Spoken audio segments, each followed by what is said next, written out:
बोल्दाखेरि यता फर्केर बोल्छु, त्यसले गर्दाखेरि यता पनि हेर्छु त्यो नसुनिया हो। अब चाहिँ यहाँ मुख चाहिँ माइककै छेउमा राख्छु, यसो त्यसो गरेपछि सुनिन्छ पक्कै। मुख चाहिँ यहीँ राख्नु पर्यो। चन्द्रगिरीमा पृथ्वीनारायण शाहले यता काठमाडौँतिर हेरे बेला यसो गरे अरे, जुगामा यसो हात पुर्याए अरे। अब जुगामा हात त गइरहेको छ नि। अब उनका साथमा हुने पण्डितजीहरूले के भने मनसुबा पुरा हुन्छ महाराज, पुरा हुन्छ, मनसुबा पुरा हुन्छ भनेर। के बुझ्यौ तिमीहरूले भनेर पृथ्वीनारायणले सोधे। मौसुफले काठमाडौँ उपत्यका हेरेर जुगामा ताउ लगाएपछि यो उपत्यका जित्न पाए, कब्जा गर्न पाए कस्तो राम्रो हुन्थ्यो भनेर जुगामा हात लगाएको हामीले बुझिसक्यौँ सरकार भने। जुगामा हात त किन लगाएको थियो उसले बुझिजानुहोस्। बोक्सी हुन्छ हुँदैन धेरै किन भनिरहनु पर्छ र। मैले एउटा कुरा भनेको छु, यो बाबा दुनियाँमा बोक्सी हुन्छ भने नि यत्रो यो गठबन्धन सठबन्धन सारा किन गरेर कराइराखेका छौ, एउटा बोक्सी लगाइदेऊ न मलाई। तमासा किन गर्नुभयो? म माथि लगाइदेऊ न बोक्सी। बोक्सीले विद्याको अभ्यास गर्छन् अरे, म माथि गरौँ न त अभ्यास। घरमा कोक्रामा खेलिराखेका बच्चाका विरुद्ध बोक्सी लाग्ने, त्यस्तो पनि बोक्सी हुन्छ। दुनियाँमा म प्रकट भएर हिँडेको छु, मेरो विरुद्ध लाग्न नसक्ने, अनि त्यस्ता बच्चाका विरुद्ध लाग्ने, बुढाबुढीका विरुद्ध लाग्ने, अशक्तका विरुद्ध लाग्ने। त शास्त्रमा मन नपरेकाको त सिङ हालिदिन्थे, मन नपरेकालाई त नगरा लगाइदिन्थे, मन नपरेकाको त दारा हालिदिन्थे मुखमा। हामीले त्यसो गर्नु भनेको छैन। यिनीहरूले जे गरेका छन् त्यही अपराध चाहिँ भनौँ न, जस्ताको जस्तै एकदम स्टिल क्यामेरालाई खिचिया फोटो गरिदिउँ न, जे छ त्यही। आन्दोलन ध्वस्त पार्ने कुचेष्टा यसले गरेका छन्। यिनका लागे पुगेसम्म त अहिले नेपालको कम्युनिस्ट आन्दोलन ध्वस्त भइसक्थ्यो। यिनीहरू अहिले दुना थापेर हिँड्दैछन् नि कङ्ग्रेसका पछि त्यति रहन्थ्यो। अहिले माकुनेको छ नि गुट, दुना थापेर हिँड्छ नि, भिख मङ्गा जस्ता दुनो लिएर हिँडेको छ। पहिले यो जानी बुझिकन होइन, एक थरीलाई एक ठाउँमा एक थरीलाई एक ठाउँमा राख्दा एक थरी देब्रे परे एक थरी दाहिने परे, सरकारवाला दाहिने परे, सरकार विरोधीवाला देब्रे परे, देब्रे परेका वामपन्थी भए, दाहिने परेका दक्षिणपन्थी भए। आज परिभाषा नै दक्षिणपन्थी भनेको यथास्थितिवादी र प्रतिगामीहरू, वामपन्थी भनेको परिवर्तनकारी शक्तिहरू। भानुभक्त आचार्यले ठुलो काम गरे, तर कस्तो नराम्रो दुर्वाच्य बोलिदिए भने हाँस्नु छैन कदापि नारीहरूले। हेर्नुहोस् त, अब त्यसपछिको त भन्नै हुँदैन, भन्नै हुँदैन त्यसपछि। त्यस्तो बोलिदिए अनि के नारीहरू गुत्थ परेर बसिरहनु सधैँ, खुसी हुनै नपाउने, अगाडि बढ्ने। यसभित्र हाम्रो गौरवपूर्ण परम्परा छ, हाम्रो गौरवपूर्ण चिन्तन परम्परा छ, ज्ञान परम्परा छ। यसलाई बुझ्ने, अपनाउने र यसमा समयानुकूल समृद्धि हासिल गर्ने, यसलाई पनि समृद्ध बनाउनु पर्यो, समयानुकूल समृद्ध बनाउने र अगाडि बढाउने कुरासँग सहमत हामी एक ठाउँ छौँ। त्यसकारण यसलाई बुझेर हामीले सङ्कीर्ण हुनुपर्ने आवश्यकता छैन र आस्थाको कारणले पनि कसैप्रति विभेद गर्नुपर्ने वा हेलाहोचो गर्नुपर्ने आवश्यकता छैन। हामी आस्थाहरूप्रति यो वैयक्तिक कुराको रूपमा छोडिदिएर उदार छौँ। आस्थाहरूप्रति उदार भइसकेपछि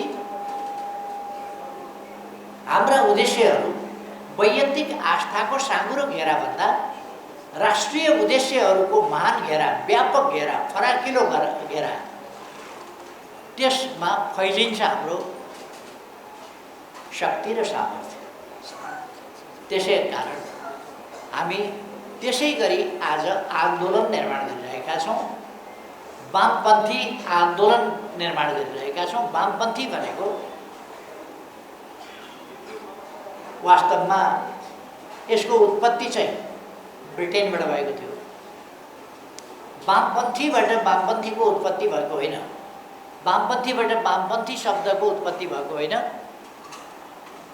सत्ता पक्ष त्यहाँ राजा बस्दा राजाले सम्बोधन गर्दा दाहिनेपट्टि सत्ता पक्ष बस्ने र देब्रेपट्टि प्रतिपक्ष बस्ने गर्थ्यो। प्रतिपक्षले सत्ता पक्षको विरोध गर्थ्यो, सत्ता पक्षले आफ्ना कुराको प्रतिरक्षा गर्थ्यो। जे प्रस्तुत भएको छ यथास्थितिको आफ्नो मौजुदा स्थिति अनुसारको कुरा नै प्रस्तुत गर्छ सत्ता पक्षले। त्यस कुराको पृष्ठपोषण गर्छ सत्ता पक्षले। त्यसकारण त्यसलाई त्यो दाहिनेतिर या दक्षिणतिर राख्यो, दक्षिणपन्थ भनियो त्यसलाई। दक्षिण भनेको दक्षिण बाहु, दक्षिण दाहिने भनेको त्यता राख्यो। वामपन्थीहरू देब्रेतिर बसे अथवा प्रतिपक्ष देब्रेतिर बस्यो, जसले विरोध गर्थे। यो यथास्थिति ठिक भएन, परिवर्तन हुनुपर्छ भनेर। वामपन्थी भनेको आलोचक, यथास्थितिका आलोचक र परिवर्तनका पक्षधर भन्ने अर्थमा ब्रिटिस पार्लियामेन्टबाट वामपन्थी सुरु हो। यो कम्युनिस्टलाई भनेको चाहिँ थिएन, कम्युनिस्टलाई भनेको थिएन।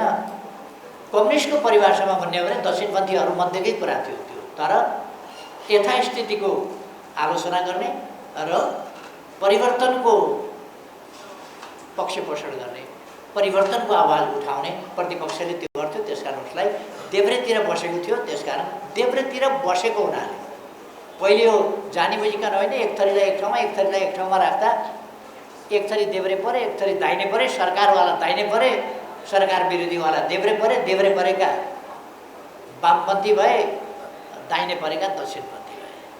त्यहाँ विचारको कुरो, आदर्शको कुरो, आस्थाको कुरो, दर्शनको कुरो भन्दा पनि कतापट्टि उनीहरूको लोकेसन के थियो भन्ने कुरासँग मात्रै सम्बन्धित थियो त्यस बेला। तर त्यसले बिस्तारै परिवर्तनको पक्षधर शक्तिलाई वामपन्थी भन्ने र यथास्थितिको शक्ति वा दक्षिणपन्थी शक्ति भन्ने गर्यो त्यसलाई। दक्षिणपन्थ पछि त्यसको नाम नै के भयो भने यथास्थिति वा परिवर्तन उन्मुख नहुने, त्यसमा तुलनात्मक रूपमा जडता हुन्छ भन्ने कुरा मानिन थाल्यो। यसरी तिनीहरू दक्षिणपन्थी भए। आज परिभाषा नै दक्षिणपन्थी भनेको यथास्थितिवादी र प्रतिगामीहरू, वामपन्थी भनेको परिवर्तनकारी शक्तिहरू भन्ने बुझिने भयो। हामी स्वतः यथार्थमा भन्ने हो भने हामी सरकारमा हुँदा पनि यो बृहत परिभाषाले सुरु भयो एकतिरबाट, तर बृहत परिभाषाले सरकारमा हुँदाखेरि पनि हामी चाहिँ वामपन्थी नै थियौँ। प्रतिपक्षमा हुँदा त वामपन्थी हुने नै भयो। तर हाम्रो देशको र आजको अवस्था चाहिँ के छ भने हिजो हामी वामपन्थीहरू सरकारमा भएर वामपन्थी नै थियौँ, दक्षिणपन्थी प्रतिपक्षमा भएर पनि दक्षिणपन्थी नै थिए। बसाइ वामपन्थमा हुन्थ्यो तर दक्षिणपन्थी थिए। हाम्रो बसाइ दाहिने साइडमा हुन्थ्यो तर पनि हामी वामपन्थी थियौँ। जे होस्, हामी विद्यमान अथवा मौजुदा स्थितिबाट समाजलाई परिवर्तन गर्न चाहन्छौँ। मौजुदा स्थितिमा सामाजिक चेतना जाने रहेछ, त्यस चेतनालाई परिवर्तन गर्न चाहन्छौँ र समाजको चेतनाको परिवर्तन ल्याउने कसले त भन्दा चिन्तकहरूले नै ल्याउने हो, विचारकहरूले नै ल्याउने हो। नेपालमा कति बुझिकन बुद्धिजीवी भनेको हो थाहा छैन, विद्वत वर्गलाई बुद्धिजीवी भन्ने गरेको छ। त्यो कति बुझेर छानेर शब्द चयन चाहिँ कतिको उपयुक्त हो त्यो यहाँहरूले बुझ्ने कुरा हो। मैले देख्दाखेरि त अब बुद्धिजीवी भनेको बुद्धिमा बाँच्ने भने होला।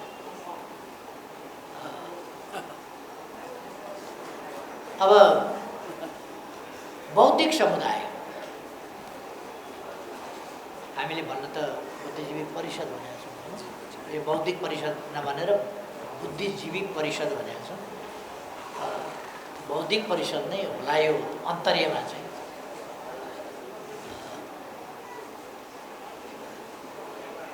यसले जहिले पनि समाजलाई परिवर्तनका निम्ति उद्बुद्ध गर्ने, त्यसले परिवर्तनको शङ्खघोष गर्ने, समाजमा रहेका पछौटेपन, विकृति अथवा विसङ्गति अथवा जे नहुनु पर्ने कुरा समाजमा छन् ती कुराहरूलाई बुद्धिजीवी वा बौद्धिक समुदायले चिन्दछ, बुझ्दछ। चिन्न त सबैले चिन्या हुन्छ, पीडा भोगिरहेको हुन्छ, तर त्यसबाट कसरी अगाडि जाने भन्ने केही नयाँ चिज निकाल्छ बुद्धिजीवीले, नयाँ चिज दिन्छ। त्यो त्यस सन्दर्भमा अगाडि बढेको चिज हुन्छ। कहिले कहिले अगाडि बढेको चिज प्रस्तुत गर्दा अलिकति प्रतिकूलताहरू पनि आउन सक्छन्, जसलाई हामी कन्जर्भेटिजम भन्छौँ अथवा यथास्थितिवादी भन्छौँ, अनुदारवाद भन्छौँ, अनुदारपन्थ भन्छौँ। त्यो खालका पक्षहरू हुन सक्छन्। हामी अनुदार होइन। आजकल फेरि उदारवाद भनेको पनि उदारवाद कताबाट कहाँ? उदारवाद भनेको त राम्रो कुरो हुनुपर्ने, तर उदारवाद भनेको पनि फेरि अर्को एउटा विकृत ब्रान्चलाई उदारवाद भन्न थाल्यो। अर्को त्यसमाथि पलाएको अर्को विकृत ब्रान्च, विकृत शाखा, त्यसलाई नव उदारवाद भन्न थाल्यो। तिनीहरू त राम्रा हुनुपर्ने, तर ती पनि राम्रा भएनन्। त्यतापट्टि म अहिले जान चाहन्न। खालि हामीले, समाजले र समाजको नेतृत्व गरिरहेको पार्टीले बौद्धिक समुदायबाट के अपेक्षा गर्दछ?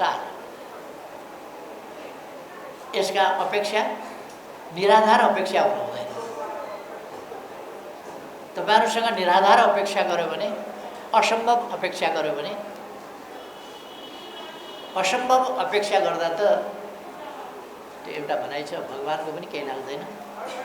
म हिजो हलेसी महादेव थानमा पुगेको थिएँ, खोटाङमा। मैले त्यहाँ बोल्दाखेरि भनेको थिएँ, हलेसीमा भस्मासुरले ठुलो तपस्या गरे। पहिले हलेसीमा होइन, यो चाहिँ अन्तै गरेका थिए तपस्या। यति कठोर तपस्या लामो समय गरे र शिव खुसी भएर प्रकट भएर के वर माग्छौ, म तिमीसँग तिम्रो तपस्याबाट प्रसन्न छु भने, म अमर हुन पाऊँ भनेर वृत्तासुर भन्ने राक्षसले भनेपछि महादेवले भने यो त प्रकृतिको नियमभन्दा विपरीत हुन्छ। प्रकृतिको नियमभन्दा विपरीत माग गर्यो भने त्यो दिन त्यसलाई पुरा गर्न असम्भव छ। त्यसकारण हे वृत्तासुर, तिमी प्रकृतिको नियम विपरीत नहुने खालको माग गर भनेपछि उसले विचार गर्यो। टाउकामा हात राख्न त अलिक लडाइँमा सजिलै होला। टाउको छोएपछि जसको टाउको छुन्छु त्यो भस्म भइहाल्छ। त्यसपछि उनले शिवको हात, टाउकोमा हात राख्न खोजे। यसको कथा बेग्लै छ, जहाँबाट हलेसी थान पैदा भयो।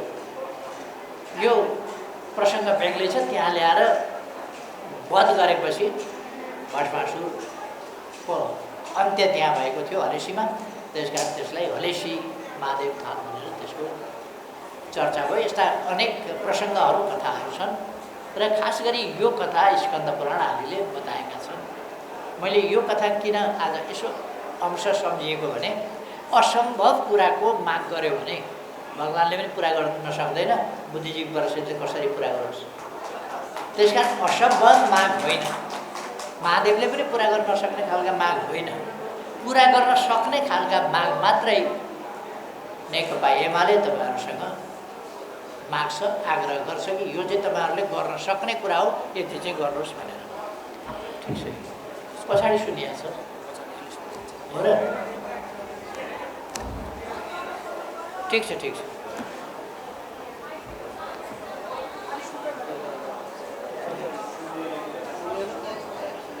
सुनिएको छैन? मजाले सुनिएको। ठिक छ, तपाईहरूले पुरा गर्न सक्ने माग पार्टीले गर्छ यहाँहरूसँग। त्यो माग भनेको के हो भने, नेपाली समाजमा पछौटेपन, अन्धविश्वास, पछाडि परेका विचार र ट्रेडिसनल्ली चल्दै गएका विचार नगरिएका, कहिले कहिले के हुन्छ भने विचार नगरिएका, पुनर्विचार नगरिएका विचार हुन्छ।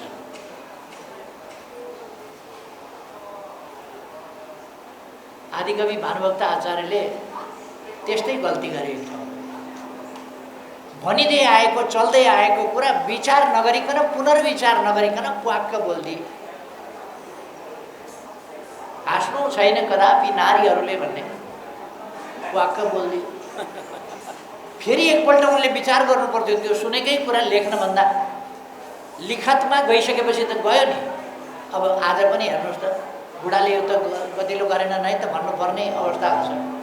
आदिकवि हुन्, ठुलो योगदान गरेका छन्। रामायण अनुवाद गरे मात्रै होइन, रामायण लेखे नै भन्छौँ हामी। भानुभक्त आचार्यले ठुलो काम गरे, तर कस्तो नराम्रो दुर्वाच्य बोलिदिए भने हाँस्नु छैन कदापि नारीहरूले। हेर्नुहोस् त, त्यसपछिको त भन्नै हुँदैन, भन्नै हुँदैन त्यसपछि। त्यस्तो बोलिदिए अनि के नारीहरू गुत्थ परेर बसिरहनु सधैँ? खुसी हुनै नपाउने? एकपल्ट विचार गर्नुपर्छ। त्यसकारण कहिले कहिले समाजमा प्रचलित कुराहरू हुन्छन्, भइआएका चलिआएका भन्दै आएका कुरा पुनः विचार नगरिकन फेरि हामी क्वाक्क भनिदिन्छौँ, स्वाट्ट लेखिदिन्छौँ। त्यसो गर्दाखेरि गल्ती हुन्छ। र एउटा अन्धविश्वास, पुरातनपन्थी मान्यता धारणाहरू, अवैज्ञानिक असत्य कुराहरू र कतिपय अझै पनि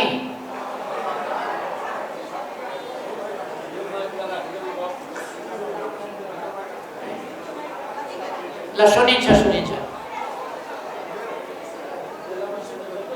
मैले बोल्दाखेरि यता फर्केर बोल्छु, त्यसले गर्दाखेरि यता पनि हेर्छु त्यो नसुनिया हो। अब चाहिँ यहाँ मुख चाहिँ माइककै छेउमा राख्छु, यसो त्यसो गरेपछि सुनिन्छ।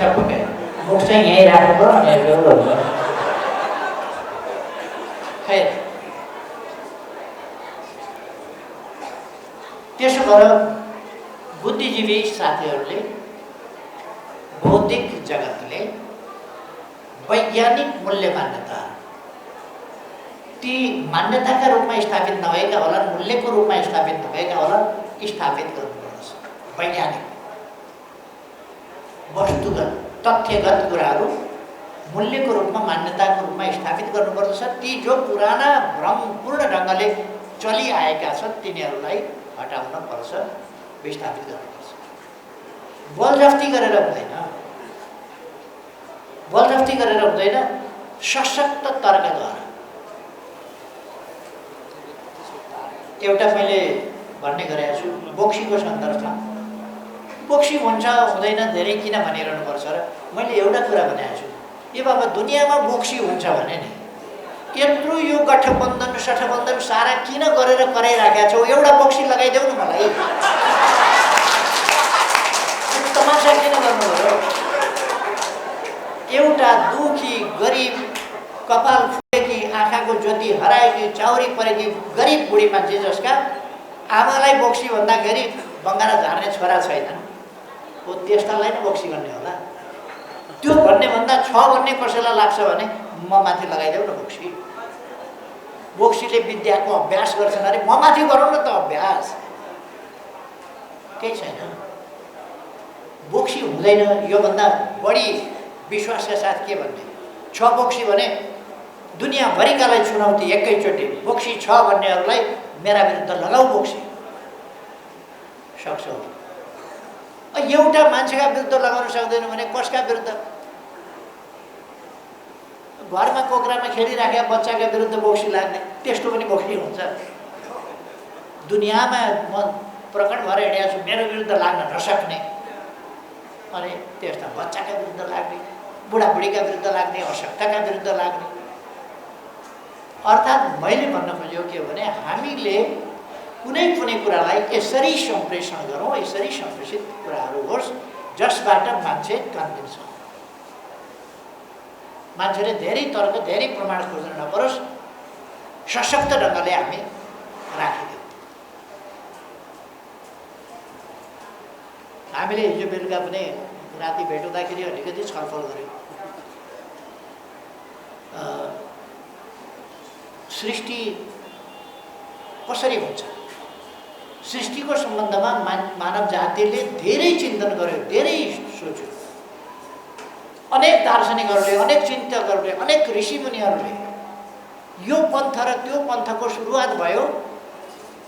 सृष्टि के हो, प्रकृति के हो, जीवन के हो, उत्पत्ति के हो, विनाश के हो, जीवन के हो, मरण के हो, यसै विषयमा सोच्दाखेरि विभिन्न दर्शनका धाराहरू, शाखाहरू, प्रशाखाहरू अनेक पैदा पनि भए। तिनका अनेक चिज निस्किने कुराको प्रारम्भ कहाँबाट भयो? दर्शनको प्रारम्भ कहाँबाट भयो? दर्शनको केन्द्रबिन्दु कहाँबाट हो? कहाँ छ? केबाट दर्शन प्रारम्भ भयो भन्दा जीवन के हो, मरण के हो र हुनु के हो, नहुनु के हो, सृष्टि के हो, विनाश के हो, यी सब कुरा यसैबाट दर्शनहरू पैदा भए। तर सजिलो छ, गलत व्याख्या हुँदै पनि आएको छ। हाम्रा शास्त्रहरूले पनि कतिपय राम्रा कुराहरू, सही कुराहरू गरेका छन्। जस्तो मैले हिजो स्कन्द पुराणको एक ठाउँको चर्चा गरेको थिएँ। स्कन्द पुराणले, अघि मैले भनेको कुरा पनि स्कन्द पुराणको थियो, हलेसी थानको पनि अहिले भन्नुभयो कुरा पनि। सृष्टि कसरी भयो, जीवन कसरी उत्पन्न हुन्छ, सृष्टि कसरी उत्पन्न हुन्छ भन्दा स्कन्द पुराणले भन्ने गर्छ कि ब्रह्म र दुर्गाको सम्मेलनबाट, उनीहरूको योगबाट सृष्टि पैदा हुन्छ, जीवन पैदा हुन्छ, उत्पत्ति त्यहाँबाट हुन्छ। त्यो भनेको के हो? ब्रह्म भनेको के हो? ब्रह्मा होइन, ब्रह्म। ब्रह्म भनेको के हो भन्दा यो अविनाशी, आदि अनन्त नभएको, अथवा यसलाई आजकल हामीले समय भन्ने गरेका छौँ। समय र दुर्गा के हो भन्दा प्रकृति। समयलाई बीज रूप भनेको छ र दुर्गा वा प्रकृतिलाई धरती रूप भनेको छ, प्रकृति रूप भनेको छ। मैले जो एउटा दृष्टान्त भनेको थिएँ हाम्रो कुराकानीको सन्दर्भमा, जीवन कसरी सृष्टि हुन्छ? पहिले अन्डा सृष्टि हुन्छ कि पोथी सृष्टि हुन्छ कि कुखुरी सृष्टि हुन्छ कि भाले सृष्टि हुन्छ कि कसरी सृष्टि हुन्छ भन्ने कुरा बुझ्नका लागि हामीले धेरै ठुलो केही कसरत गर्नु पर्दैन। 15 दिन ननुहाइकन, लुगा नफेरिकन बसौँ, जुम्रा आफै सृष्टि हुन्छ। जुम्रा सृष्टि हुन्छ। अब त्यो बिचरा भगवानलाई कहाँबाट ननुहाई बसेको, कपडा नफेरेको कसरी थाहा भयो होला? जुम्रा सृष्टि हुन्छ। जुम्रा सृष्टि हुँदा पहिले कुनै भाले पोथी लगाएर जुम्रा सृष्टि भएको हुँदैन। ब्रह्म यानि समय र प्रकृति, दुर्गा यानि प्रकृति र त्यहाँको वातावरण, त्यसबाट जुम्रा पैदा हुन्छ। जुम्रा पैदा भएपछि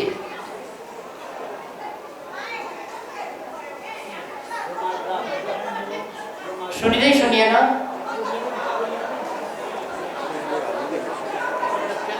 होइन, यसले यो किताब जति थपे पनि हुन्छ।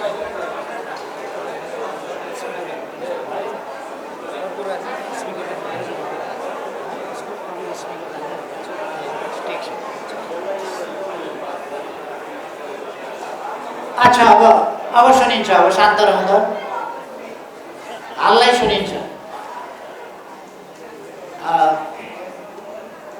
र पहिले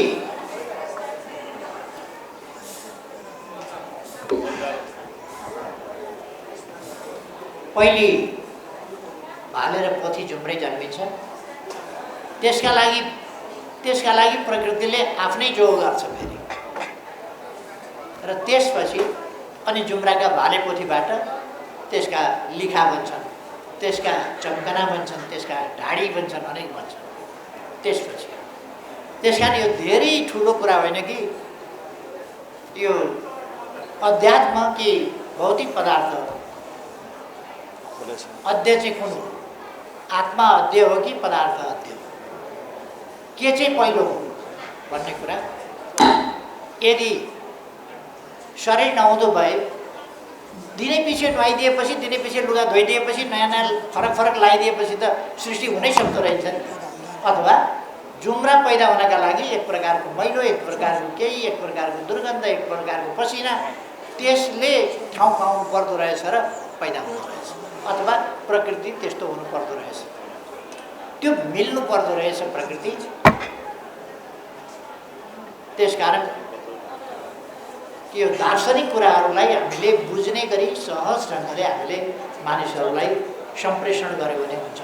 त्यो हामी अनेक हिसाबले हाम्रा मन्तव्य, वक्तव्य, हाम्रा कविता, कथा, निबन्ध, अरू विभिन्न कुराहरू, साहित्य, हरेक कुरामा हाम्रा विचारहरूलाई प्रभावकारी ढङ्गले सम्प्रेषण गर्न सक्दछौँ।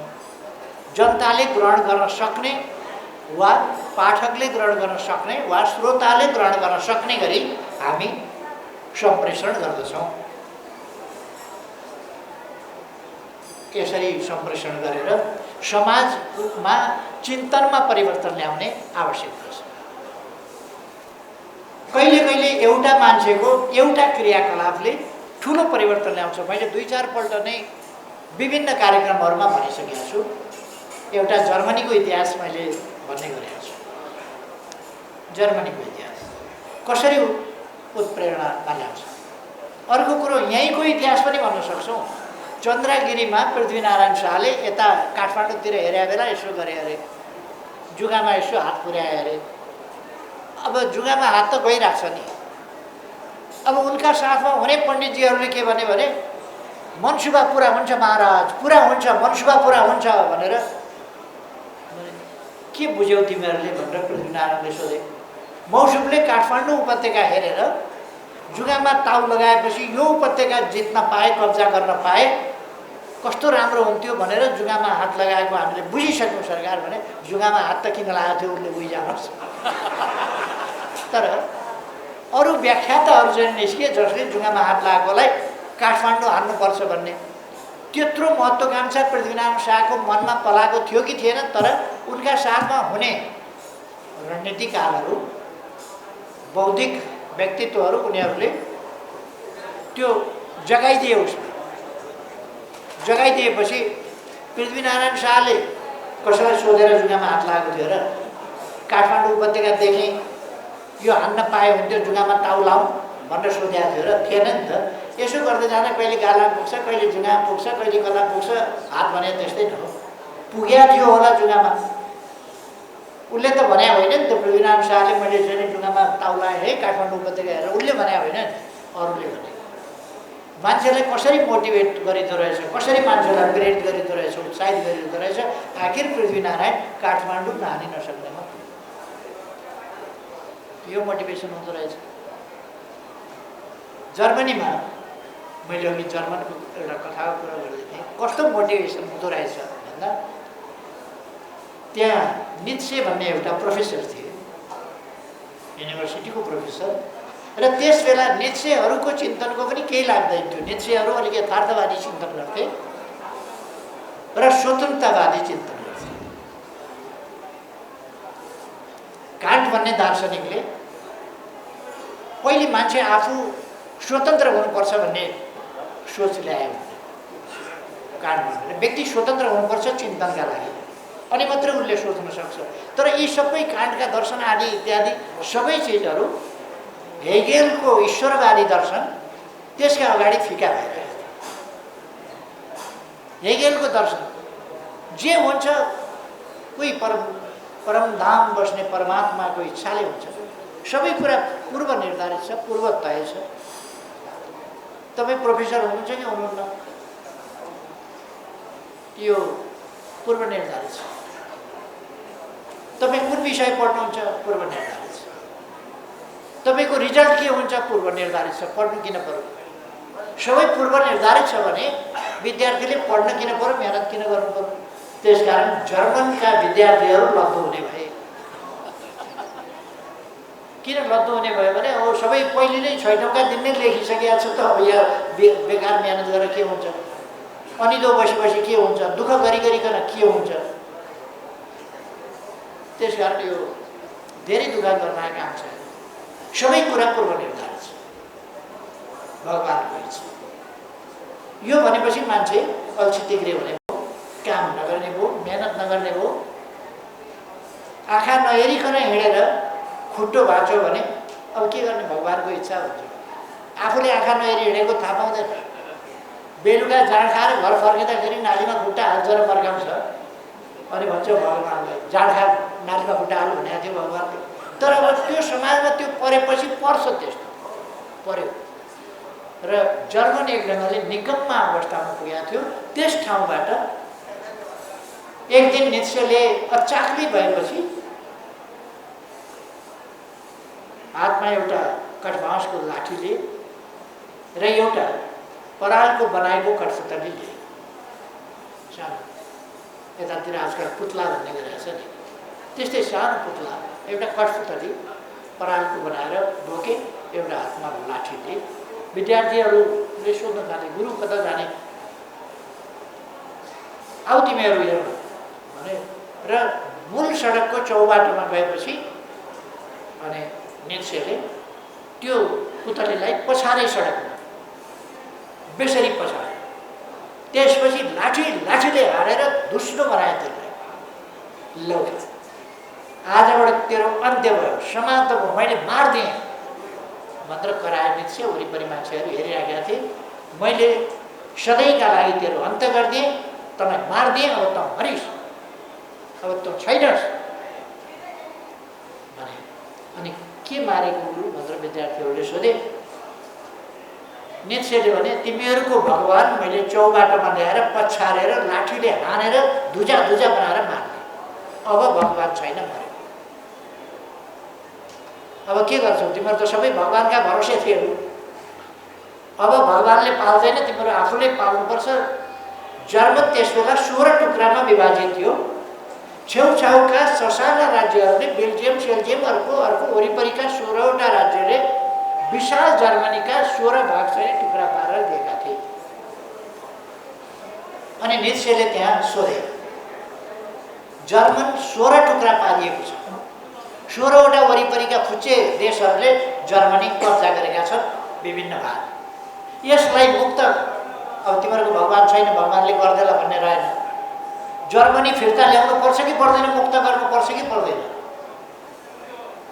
अब भगवान छैन, कसले फिर्ता ल्याउँछ? भने बिस्मार्क भन्ने विद्यार्थी पनि त्यहीँ थियो। बिस्मार्कले यसो कुरो बुझ्यो, म फिर्ता ल्याउँछु गुरु, अब भगवान मर्यो, म गर्छु यो काम, बिस्मार्कले भन्यो। अरू पनि विद्यार्थीहरूले भनेर पहिलो जो बिस्मार्कले म फिर्ता ल्याउँछु जर्मनीको एकीकरण म गर्छु र जर्मनीलाई बलियो सशक्त जर्मनी बनाउँछु भनेर बिस्मार्कले भनेको थियो। बिस्मार्क पछि जर्मनीको चान्सलर भयो। जर्मनीमा सबभन्दा ठुलोलाई चान्सलर भन्छ। त्यहाँ राजा महाराजा छैन, त्यहाँ राष्ट्रपति पनि भन्दैन, चान्सलर भन्छ। बिस्मार्क चान्सलर भयो, प्रथम चान्सलर अफ जर्मनी। र उसलाई आइरन म्यान अफ जर्मनी भनियो। ऊ चाहिँ एउटा इस्पातको मान्छे भनेर चिनियो। पछि केले भन्दा नित्सेले त्यो परालको उसलाई पछारेर पिटेर अनि एउटा भावनामा परिवर्तन गरेर जर्मनीमा यो घटना यस्तो सनसनीपूर्ण ढङ्गले फैलियो, हामीले गर्ने हो कि होइन, कसले गर्छ त भन्ने कुरामा हामीले गर्नुपर्छ भन्ने भावना हरेकमा नित्सेको त्यस घटनाबाट जर्मनभरि फैलियो र जर्मन फेरि एकपल्ट जर्मनी उठ्यो, जर्मनहरू उठे। जर्मनी एकीकरण भयो। बिस्मार्क प्रथम गभर्नर भयो, चान्सलर भयो र उसले एकीकरण पनि गर्यो। बिस्मार्कको अन्तिम समयतिर पेरिस कम्युन भएको थियो। फ्रान्समा थियर भन्ने शासक थियो र पेरिस कम्युन किन भएको थियो भने बिस्मार्कको आक्रमणबाट पेरिस नजोगिने भयो। थियरले आत्मसमर्पण गर्यो। त्यस आत्मसमर्पणका विरुद्ध पेरिसवासीहरू, त्यहाँका मजदुरहरू उठेर पेरिस कब्जा गरेका थिए, जो 72 दिनसम्म शासन रहेको थियो। पेरिस कम्युन अहिले अरू हिसाबले जोडिरहनु पर्ने होइन, यो बिस्मार्कको शासनकालको कुरा थियो, अन्तिमतिरको शासनकालको कुरा थियो। 1871 में पेरिस कन्भेन्ट भएको थियो। सायद 72तिर होला कि 57-58 वर्षको उमेरतिरै बिस्मार्क बित्यो कि अथवा अलिक पछिसम्म, अलिकति कन्फ्युजन भयो। तर बिस्मार्क एउटाले लिड गरेर त्यसरी जर्मनी बनेको थियो। बिस्मार्कलाई त्यसरी उभ्याउने काम दार्शनिक प्रोफेसर नीत्सेले गरेका थिए। त्यसकारण गुरुहरूको भूमिका त्यो हुन्छ। युरोपमा जागरण ल्याउने, युरोपको जागरणको चर्चा आउँछ सुकरातबाट। सुकरातको सत्यप्रतिको निष्ठाबाट सुरु हुन्छ युरोपमा विभिन्न विषयको जागरण। त्यसै गरेर प्लेटो र अरस्तु जस्ता सुकरातका शिष्यहरूबाट, सुकरातका शिष्य प्लेटो र प्लेटोका शिष्य अरस्तु, उनीहरूबाट विचारको एउटा श्रृङ्खला आएको छ। एकपछि अर्को परिमार्जनका कुराहरू आएका छन्। यद्यपि सत्यप्रतिको अनकन्डिसनल निष्ठा सुकरातमा देखिन्छ र यो दार्शनिक निष्ठा सुकरातमा देखिन्छ, वैचारिक निष्ठा प्लेटोमा देखिन्छ, पोलिटिकल निष्ठा अरस्तुमा देखिन्छ। यो अलिकति परिमार्जित हुँदै आउँदाखेरि त्यसमा फ्लेक्सिबिलिटी मात्रै होइन कि मौका परस्ती पनि त्यसभित्र चाहिँ धेरै पलाएको देखिन्छ। खै महात्मा गान्धी कुनै पार्टीको नेता थिएनन्, केही थिएनन्, तर उनले एउटा अभियान चलाइदिए चरखा आन्दोलन भनेर। स्वदेशी नियमक धेरै ठुलो कुरा थिएन। इन्डियाको वरिपरि समुद्र छ, पूर्व पश्चिम र दक्षिणमा समुद्र छ भने समुद्रमा नुन पाउँछ। नुन ठुलो कुरै होइन आफ्नो नुन खानलाई, तर त्यहाँ विदेशी नुन खाने चलन थियो, आफ्नोबाट निकाल्दैन्थे। महात्मा गान्धीले स्वदेशी नुन भने, स्वदेशी कपडा भने। चरखाबाट भारतको जनसङ्ख्यालाई पुग्ने कपडा बन्थेर उनले होइन, चरखाबाट कपडा त के बन्थेर उनले, चरखाबाट कपडा बन्दैन थियो। तर चरखा देखाउँथ्यो, देखाए पनि त त्यसले चरखाबाट धागो काट कपडा बना भन्ने एउटा सन्देश त दिएको त्यही थियो। अहिलेसम्म भारतको झन्डा भन्नुहोस् कि भारतको प्रतीक भन्नुहोस् कि भारतको जेसुकै भन्नुहोस्, स्वाभिमानको कुरा गर्नुहोस् अथवा आत्मनिर्भरताको कुरा गर्नुहोस्, भारतले आफ्नो प्रतीक, आफ्नो स्वाधीनताको आन्दोलनको अभियानको एउटा प्रतीकको रूपमा चरखालाई आफ्नो झन्डामै राखेको छ। यसरी एउटा व्यक्तिले त्यो गर्छ। चीनमा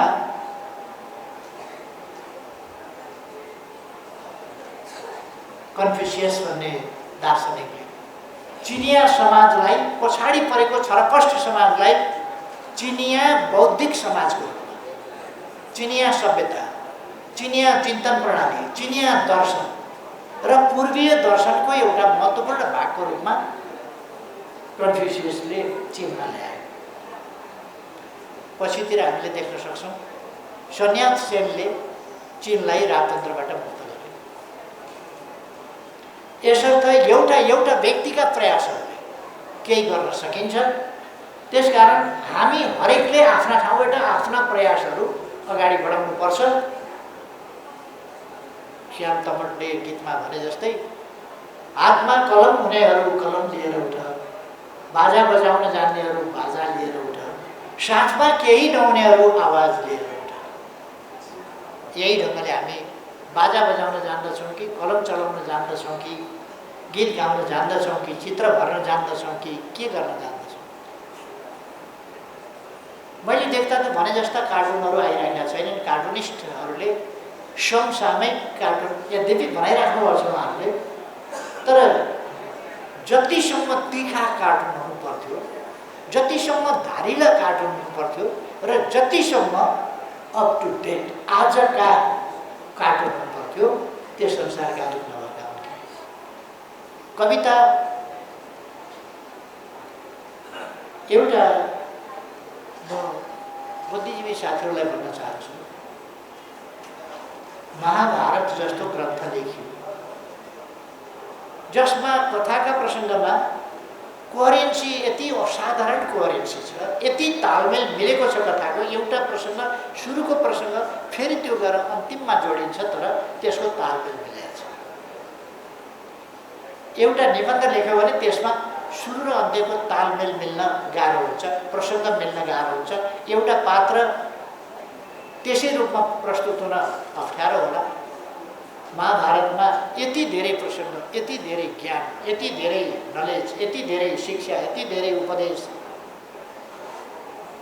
त्यसमा नीति छैन कि, राजनीति छैन कि, अर्थनीति छैन कि, समाज नीति छैन कि, के छैन? त्यति छन्दबद्ध लयात्मक ढङ्गले त्यत्रो ग्रन्थ तयार गरिएको छ। अहिले जस्तो ल्यापटप थिएन, त्यो त पाखी कलमले लेख्नु पर्छ। हरेक अक्षर या दुईटा अक्षरमा फेरि कलम चोक्नु पर्थ्यो। श्रृङ्खला टुट्न सक्थ्यो, छन्द भङ्ग हुन सक्थ्यो, लय तोडिन सक्थ्यो, कथाको सन्दर्भ अलिकति मर्किन सक्थ्यो, तर त्यस्तो भएको छैन। त्यो समय भनेको त भोजपत्रमा लेखिने समय थियो। त्यो समय भनेको बाँसका कपडा सपडामा लेख्ने समय थियो। तर पनि त्यत्रो ग्रन्थ तयार भयो। आज ल्यापटपको समयमा हामीलाई छन्द गाह्रो लाग्छ, छन्द पढ्न गाह्रो लाग्छ, छन्द बुझ्न गाह्रो लाग्छ। को झन्झट गरिरहेको छ। हामीलाई आज लयमा चल्न, तालमा चल्न गाह्रो लाग्छ। हामी अलिकति एकपल्ट विद्यार्थी आन्दोलनको सन्दर्भमा अक्सफोर्डका विद्यार्थी यो यस्तो अपराध गर्नका लागि यिनीहरूले किन गति छाडे भने आन्दोलनका विरुद्ध, पार्टीका विरुद्ध, देशका विरुद्ध, विकासका विरुद्ध, शान्ति सुव्यवस्था अमन चैनका स्थिरताका विरुद्ध 5 वर्ष सरकार चलाउने वामपन्थी सरकार बिचैमा ढालेर अस्थिरता नलै नहुने प्रचण्ड र माधव नेपाललाई के पर्यो? त्यसले अस्थिरता नलै नहुने अनि दक्षिणपन्थी सरकार नबनाइ नहुने ल्याकठ्याक सर्वोच्च अदालत गएका हेर्नुहोस् त, तिनको हिँडाइ लाज शरम छैन। कत्रो अपराध गर्न बेसरम। अनि प्रतिगमन रोक्न खोजे, अरे कम्युनिस्ट आन्दोलनको रक्षा गर्न खोजेको झुट बेइमानी र उल्टा कुराको योभन्दा हद केही हुन्छ? बेसर्मिकताको हद योभन्दा बढी केही हुन्छ? अब बुद्धिजीवीहरू, बौद्धिक समुदाय बलात्मी हुन्छ। बलात्मी भएको हुनाले पाउरोटी खाँदा पनि बटर तलेर खान्छ। नरम पाउरोटी त अलिक सुखै हुन्छ नि। आलोचना गर्नु पर्यो भने पनि ठ्याक्कै भन्न सक्दैन यो देशका विरुद्ध, कम्युनिस्ट आन्दोलनका विरुद्ध अपराध हो भनेर ठोक्नु पर्यो नि। कतिपय नेताहरू आफूलाई शिष्ट, सभ्य, मर्यादित भन्नका लागि देशको नक्सा हटाइएको छ, बनेको संविधान अनुसारको नक्सा हटाइएको छ। देशको भौगोलिक अखण्डतामाथि यत्रो बेइमानी, गद्दारी भएको छ। यसमा पनि फेरि हामी अपराध गर्यौँ भन्न नसक्ने कि यो पुण्य कर्म हो कि पाप कर्म हो, के हो? कि यो देशको पक्षमा छ कि देश विरुद्धमा छ? यो देश विरोधी कुरा हो, के हो? देश विरोधी कुरा हो भने हामीले भन्न सक्नुपर्छ कि पर्दैन? तसर्थ म शास्त्रमा जस्तो गरौँ भन्दिनँ। हाम्रा अग्रजहरू, हाम्रा पूर्वजहरूले त शास्त्रमा मन नपरेकाको त सिङ हालिदिन्थे, मन नपरेकालाई त नगरा लगाइदिन्थे, मन नपरेकाको त दारा हालिदिन्थे मुखमा। हामीले त्यसो गरौँ भनेको छैन। यिनीहरूले जे गरेका छन् त्यही अपराध चाहिँ भनौँ न, जस्ताको जस्तै एकदम स्टिल क्यामेरालाई खिचिया फोटो गरिदिउँ न, जे छ त्यही। आन्दोलन ध्वस्त पार्ने कुचेष्टा यसले गरेका छन्। यिनका लागे पुगेसम्म त अहिले नेपालको कम्युनिस्ट आन्दोलन ध्वस्त भइसक्थ्यो। यिनीहरू अहिले दुना थापेर हिँड्दैछन् नि कङ्ग्रेसका पछि त्यति रहन्थ्यो। अहिले माकुनेको छ नि गुट, दुना थापेर हिँड्छ नि।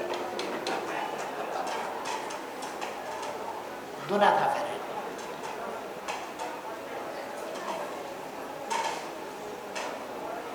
यिनीहरू आफ्नै सरकार थियो, दुईटा मन्त्रीमा बार्गेन गर्ने हक, सबै सरकार आफ्नो थियो। त्यो ठाउँमा मलाई 4वटा मन्त्री त नभई हुँदैन, कहाँ शेर थिए कहाँ लल्लु भएर। 4वटा मन्त्री नभई हुँदैन भनेर 25वटा मन्त्री थिए। प्रधानमन्त्री उनीहरूको थियो, प्रधानमन्त्रीलाई बसी खान दिएको थियो। ओहो, प्रधानमन्त्री त भनिसाध्यै छैन। त्यतापट्टि अहिले म धेरै नजाउँ। त्यो साल सौगात छोडेर अहिले हेर्नुहोस् त भिख मङ्गा जस्ता दुनो लिएर हिँडेको छ। भिख माग्दा यसमा यति त्यसो भएर अहिलेको अवस्था के हो, अहिलेको सरकार के गर्दैछ, यसको उपचार के हो, अब हामीले के गर्नुपर्छ। त्यसकारण नेकपा एमालेको सरकार चाहियो। किन चाहियो?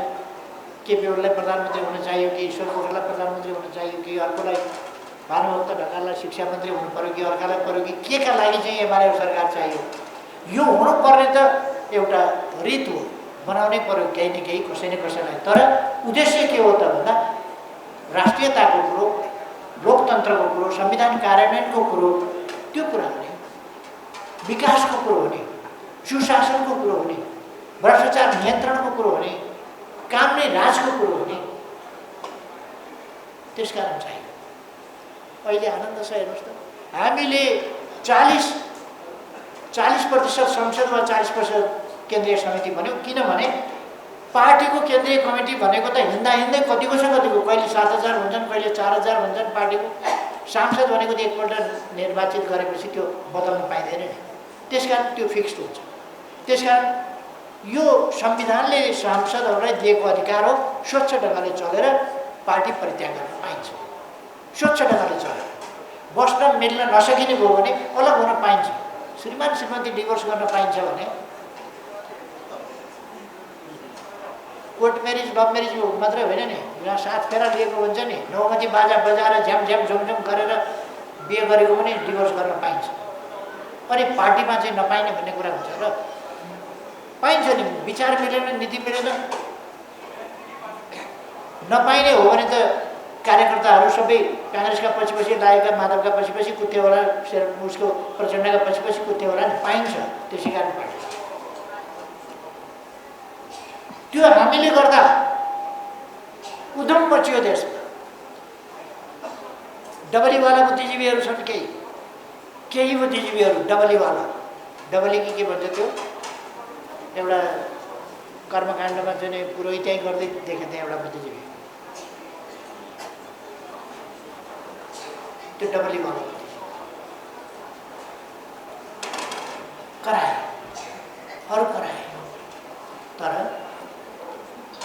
पछि उनीहरूले 20% वा भनेर ल्याउँदाखेरि, बेथिति गर्दाखेरि सम्मानित अदालत पनि हतार गर्दैन, आराम छ। हामी चाहन्छौँ देश आफ्ना ठाउँमा, राज्यका सबै अङ्गहरू, सबै निकायहरू आफ्ना ठाउँमा मर्यादित ढङ्गले, जिम्मेवारपूर्ण ढङ्गले चलाउन्। हाम्रो चाहना, हामी त्यो चाहन्छौँ। कुनै पनि चिजको दुरुपयोग नहोस्, अलोकतान्त्रिक, अमर्यादित, असंसदीय यस ढङ्गले नचलोस् र लोकतन्त्र वास्तवमा एउटा उन्नत मर्यादित प्रणालीको रूपमा जाओस्।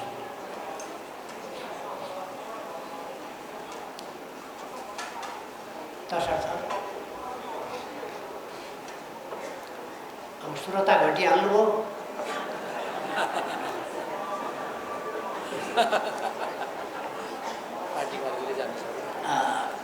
खैर त्यसो भएर अहिलेको परिस्थिति, वर्तमान स्थितिको चित्रण र यसबाट राष्ट्रले प्राप्त गर्ने उन्मुक्ति के हो, अगाडि बढ्ने बाटो के हो, दिशा के हो, तरिका के हो, यस सम्बन्धमा हाम्रा बलबुद्धिको प्रयोग गर्नु पर्यो। योजनाबद्ध ढङ्गले हाम्रो सक्रियताको प्रयोग गर्नु पर्यो। यस सन्दर्भमा यस अधिवेशनले तपाईँहरू कार्यपत्रमा पनि छलफल गर्दै हुनुहुन्छ, त्यसले पनि निकालोस् र आजको अवस्था विसङ्गति, त्यसबाट उन्मुक्तिबाट कसरी कता जाने हो, कहाँ पुग्ने हो, यसमा आम जनतालाई तपाईँहरूको आग्रह के छ, आह्वान के छ, यी कुराहरू आउनु भन्ने मेरो आग्रह हो। त्यसकारण यो शिवजीले पुरा गर्न नसक्ने वर दिन सक्दैन भने जस्तो होइन। तपाईँहरूले यो वर त दिन सकिँदैन, पुरा गर्न सकिँदैन भन्ने ठाउँ छैन। यो पुरा गर्न सकिने वर पार्टीले माग्छ तपाईँहरूसँग र तपाईँहरूले तथास्तु भन्नुपर्छ। तपाईँहरू तथास्तु भन्न रेडी भने हो त? ठिक छ। अब मैले धेरै समय